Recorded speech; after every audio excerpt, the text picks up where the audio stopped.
Hey guys we're on PSC English ਤੇ ਅੱਜ ਦੀ video ਦੇ ਵਿੱਚ ਅਸੀਂ ਲੈ ਕੇ ਆਏ ਹਾਂ ਤੁਹਾਡੇ ਲਈ ਦਲੀਪ ਚਿੱਤਰੇ ਦੀ poem father returning home.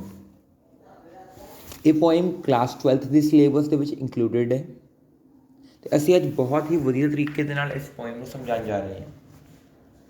Actually ਆ ਜਿਹੜੀ ਪੋਇਮ ਹੈ ਨਾ ਉਹ ਬੇਸਡ ਹੈਗੀ ਹੈ ਦਲੀਪ ਚਿੱਤਰੇ ਦੇ ਫਾਦਰ ਦੇ ਉੱਪਰ।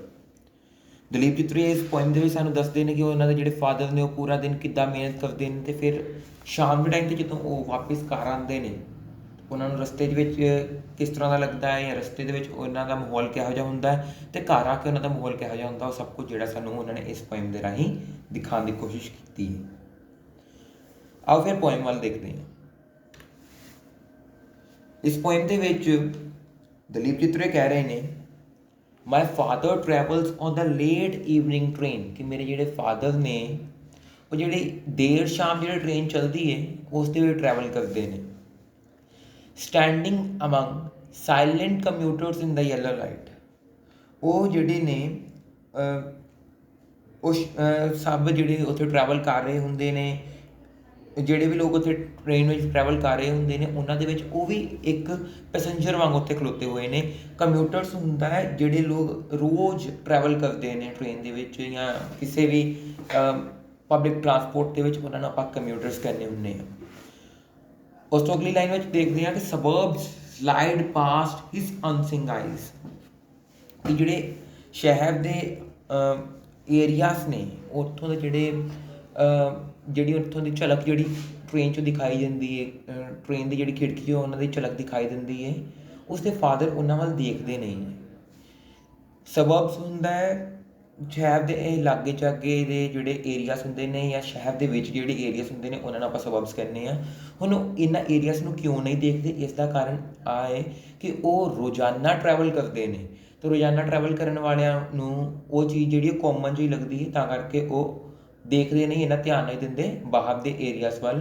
ਬਟ ਅਗਰ ਅਸੀਂ ਜਿਹੜੇ ਰੋਜ਼ ਨਹੀਂ ਟਰੈਵਲ ਕਰਦੇ ਆਪਾਂ ਟ੍ਰੇਨ ਵਿੱਚ ਜਾਈਏ, ਅਸੀਂ ਇੰਜੋਏ ਕਰਦੇ ਹਾਂ ਟਰੈਵਲਿੰਗ ਨੂੰ, ਅਸੀਂ ਬਾਹਰ ਦੇ ਏਰੀਆ ਨੂੰ ਦੇਖਦੇ ਹਾਂ ਕਿ ਬਾਹਰ ਕੀ ਚੱਲ ਰਿਹਾ। ਬਟ ਪੋਇਟ ਕਹਿ ਰਿਹਾ ਕਿ ਉਹਨਾਂ ਦੇ ਜਿਹੜੇ ਫਾਦਰ ਨੇ ਉਹ ਜਿਸ ਤਰ੍ਹਾਂ ਕਿ ਰੋਜ਼ ਆਪਾਂ ਦੇਖਿਆ ਸੀ ਉਹ ਟਰੈਵਲ ਕਰ ਰਹੇ ਨੇ ਅਤੇ ਉਹ ਇਸ ਕਰਕੇ ਉਹਨਾਂ ਦਾ ਧਿਆਨ ਜਿਹੜਾ ਉਹ ਬਾਹਰ ਦੇ ਏਰੀਆਸ ਵੱਲ ਨਹੀਂ ਜਾਂਦਾ, ਬਿਕੋਜ਼ ਉਹ ਇਹਨਾਂ ਸਭ ਚੀਜ਼ਾਂ ਦੇ ਨਾਲ ਉਹਨਾਂ ਦੀਆਂ ਸਾਰੀਆਂ ਚੀਜ਼ਾਂ ਜਿਹੜੀਆਂ ਨੇ ਕਾਮਨ ਹੈ, ਉਹਨਾਂ ਦੀ ਡੇਲੀ ਰੂਟੀਨ ਦਾ ਇੱਕ ਹਿੱਸਾ। His shirts and pant are soggy and his black raincoat paint with mud and his bag stuffed with books is falling apart. ਹੁਣ ਪੋਇਟ ਕਹਿ ਰਿਹਾ ਕਿ ਉਹਨਾਂ ਦੀ ਜਿਹੜੀ ਸ਼ਰਟ ਹੈ ਅਤੇ ਪੈਂਟਸ ਨੇ ਉਹ ਗਿੱਲੀਆਂ ਹੋਈਆਂ ਪਈਆਂ ਨੇ ਅਤੇ ਉਹਨਾਂ ਦਾ ਜਿਹੜਾ ਕਾਲਾ ਰੇਨਕੋਟ ਹੈ ਉਹ ਗਿੱਲੀ ਮਿੱਟੀ ਦੇ ਨਾਲ ਪੇਂਟ ਹੋਇਆ ਦਾ, ਮਤਲਬ ਕਿ ਉਹਦੇ ਉੱਪਰ ਗਿੱਲੀ ਮਿੱਟੀ ਲੱਗੀ ਹੋਈ ਹੈ। ਉਹਨਾਂ ਦਾ ਜਿਹੜਾ ਬੈਗ ਹੈ ਉਹ ਬੁੱਕਸ ਦੇ ਨਾਲ ਭਰਿਆ ਹੋਇਆ ਅਤੇ ਬੁੱਕਸ ਕਿੱਦਾਂ ਨੇ, ਇਸ ਫਾਲਿੰਗ ਅਪਾਰਟ। ਇਸ ਫਾਲਿੰਗ ਅਪਾਰਟ ਹੁੰਦਾ ਹੈ ਜਿਹੜੀ ਖਿਲੜੀਆਂ ਹੋਈਆਂ ਬੁੱਕਸ ਨੇ, ਵਿਖਰੀਆਂ ਹੋਈਆਂ ਬੁੱਕਸ ਨੇ, ਅਤੇ ਉੱਦਾਂ ਦੇ ਬੈਗ ਦੇ ਵਿੱਚ ਜਿਹੜੀਆਂ ਬੁੱਕਸ ਪਈਆਂ ਨੇ ਉਹ ਪੂਰੀ ਤਰ੍ਹਾਂ ਖਿਲਰੀਆਂ ਹੋਈਆਂ ਨੇ। ਹਿਸ ਆਈਜ਼ ਡਿਮਡ ਬਾਏ ਏਜ, ਡਿਮ ਹੁੰਦਾ ਹੈ ਧੁੰਦਲਾ ਹੋ ਜਾਣਾ, ਅਤੇ ਉਹਨਾਂ ਦੀ ਜਿਹੜੀ ਆਈਜ਼ ਨੇ ਉਹ ਉਮਰ ਦੇ ਨਾਲ ਜਿਹੜੀ ਉਹ ਧੁੰਦਲੀ ਹੋ ਗਈਆਂ ਦੀਆਂ ਨੇ। ਫੇਡ ਹੋਮਵਰਡ ਥਰੂ ਦਾ ਹਿਊਮਿਡ ਮੌਨਸੂਨ ਨਾਈਟ, ਕਿ ਹੁਣ ਉਹ ਘਰ ਵੱਲ ਨੂੰ ਆ ਰਹੇ ਨੇ ਅਤੇ ਕਿਹੜੀ ਰਾਤ ਹੈ, ਮੌਨਸੂਨ ਦੀ ਰਾਤ ਹੈ। Now I can see him getting off the train like a word dropped from a long sentence. ਹੁਣ ਇੱਥੇ ਪੋਇਟ ਕਹਿ ਰਿਹਾ ਕਿ ਮੈਂ ਉਹਨਾਂ ਨੂੰ ਟ੍ਰੇਨ ਤੋਂ ਉਤਰਦੇ ਹੋਏ ਦੇਖ ਸਕਦਾ ਵਾਂ, ਅਤੇ ਉਹ ਇਸ ਤਰ੍ਹਾਂ ਉਤਰ ਰਹੇ ਨੇ ਜਿਵੇਂ ਕਿ ਇੱਕ ਵੱਡੇ ਸਾਰੇ ਸੈਂਟੈਂਸ ਵਿੱਚੋਂ ਇੱਕ ਵਰਡ ਬਾਹਰ ਨਿਕਲਿਆ ਹੋਵੇ। ਇੱਕ ਲੌਂਗ ਸੈਂਟੈਂਸ ਤੋਂ ਇੱਥੇ ਮਤਲਬ ਹੈਗਾ ਕਿ ਇੱਕ ਅਸੀਂ ਐਗਜ਼ਾਮਪਲ ਲਈਏ ਕਿ ਸਾਡੇ ਕੋਲ ਬਹੁਤ ਵੱਡਾ ਸੈਂਟੈਂਸ ਹੈ, ਉਹਦੇ 'ਚੋਂ ਇੱਕ ਅਨਨੈਸੈਸਰੀ ਵਰਡ ਆਪਾਂ ਬਾਹਰ ਕੱਢ ਦਈਏ ਅਤੇ ਸਾਨੂੰ ਕੋਈ ਫਰਕ ਨਹੀਂ ਪੈਂਦਾ, ਉਸ ਸੈਂਟੈਂਸ ਨੂੰ ਕੋਈ ਫਰਕ ਨਹੀਂ ਪੈਂਦਾ, ਉਸਦੇ ਮੀਨਿੰਗ ਵਿੱਚ ਕੋਈ ਫਰਕ ਨਹੀਂ ਪੈਂਦਾ।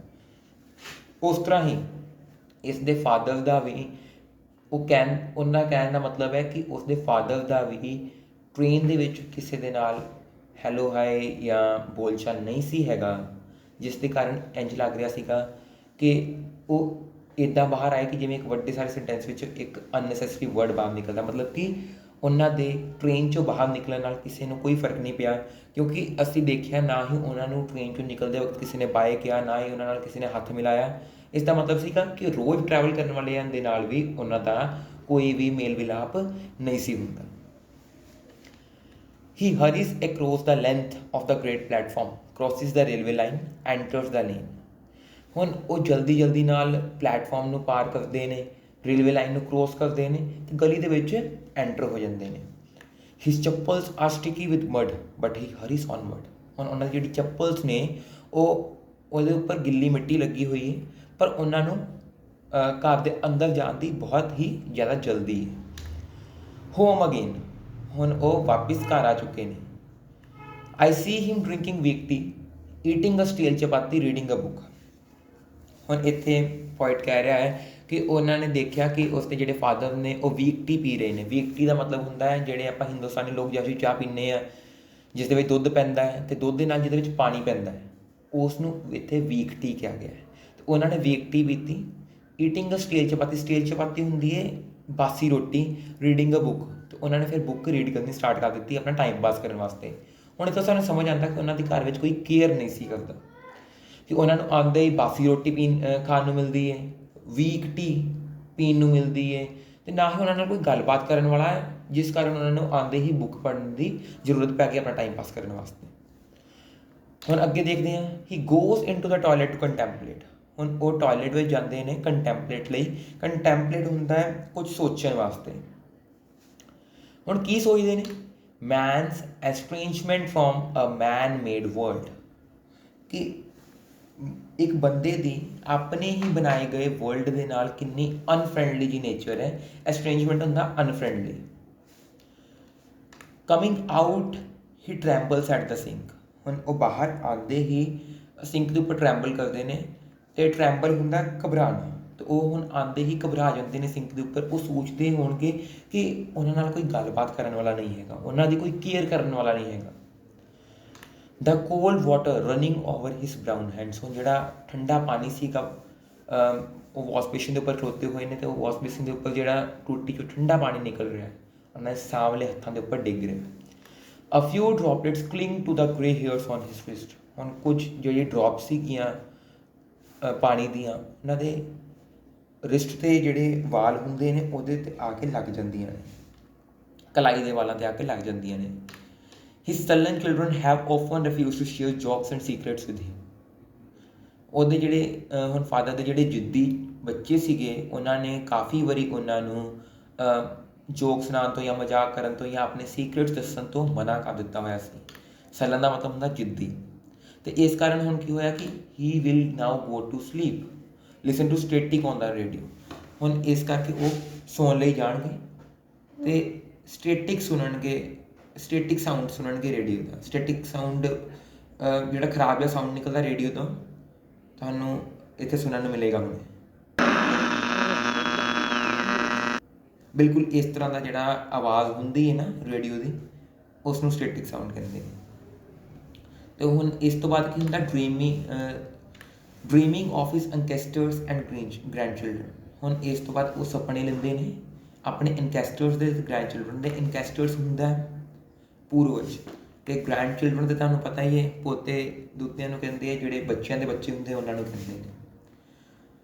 ਫਿਰ ਹੋਰ ਕਿਹਦੇ ਬਾਰੇ ਸੋਚਦੇ ਨੇ? Thinking of nomads entering a sub continent through a narrow pass. ਹੁਣ ਨੋਮਡਸ ਬਾਰੇ ਸੋਚ ਰਹੇ ਨੇ ਕਿ ਨੋਮਡਸ ਦਾ ਇੱਥੇ ਕੀ ਮੰਨਣਾ ਹੈ ਕਿ ਨੋਮਡਸ ਜਿਹੜੇ ਨੇ ਉਹ ਇੱਕ ਜਗ੍ਹਾ ਤੋਂ ਦੂਸਰੀ ਜਗ੍ਹਾ ਟਰੈਵਲ ਕਰਦੇ ਨੇ, ਅਤੇ ਇੱਕ ਜਗ੍ਹਾ ਤੋਂ ਦੂਸਰੀ ਜਗ੍ਹਾ ਜਦੋਂ ਟਰੈਵਲ ਕਰਦੇ ਨੇ ਅਤੇ ਆਪਣੀ ਪੂਰੀ ਫੈਮਿਲੀ ਦੇ ਨਾਲ ਟਰੈਵਲ ਕਰਦੇ ਨੇ, ਆਪਣੀ ਪੂਰੀ ਫੈਮਿਲੀ ਨੂੰ ਨਾਲ ਲੈ ਕੇ ਜਾਂਦੇ ਨੇ।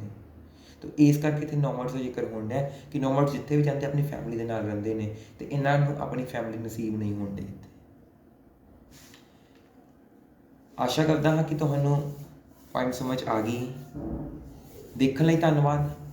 ਸਬਸਕ੍ਰਾਈਬ ਕਰਿਓ, ਆਪਣੇ ਦੋਸਤਾਂ ਨਾਲ ਵੀ ਸ਼ੇਅਰ ਕਰਿਓ।